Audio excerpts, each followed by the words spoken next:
testified before Congress. Why don't you tell people what you said? Yeah, Sean, I think at the end of the day, I agree with you that we really just don't have enough information right now to make an assessment either way of what we're looking at.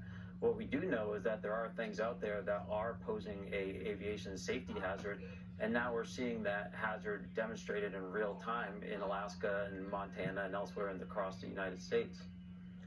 Okay, you testified. You're a former FA-18 pilot, and you said that 50 to 60 people that you flew with would tell you that they saw a UAP every single day, yet one other pilot has confirmed this publicly.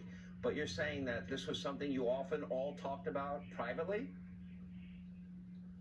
Absolutely. We would fly our jets off the eastern seaboard in our working areas with our F-18s. And once we upgraded our radars, we started noticing objects in our working areas that we weren't expecting to see.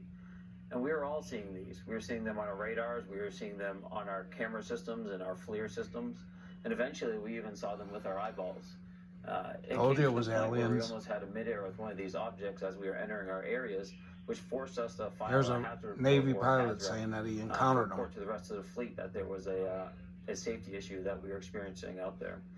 And the aircrew that saw this object just described it as a dark gray or black cube inside of a clear sphere. Well, go into a little more specificity and detail. What the type of things that you saw and 50 or 60 other pilots that you spoke to say they saw? Yes, when we were off the East Coast, typically how we'd see these objects behave is stationary, which isn't very exciting, but typically when we're operating at altitude, we could have winds anywhere from 60 knots up to 120 knots. What is your altitude these objects you fly at? operating? What is we'll the operate altitude? anywhere from about 5,000 to 30,000 feet. Okay. And so okay, there's so they would be often quite stationary. high winds, and these objects, correct, and they would be stationary against the wind, as if they weren't moving, when we're fighting to keep our aircraft in the area. Other times, they would proceed in a straight line or in a holding pattern, often at speeds up to a supersonic 1.0 Mach. And they would also be out there all day, where our aircraft would typically only last for about an hour and 15 minutes when we're flying tactically.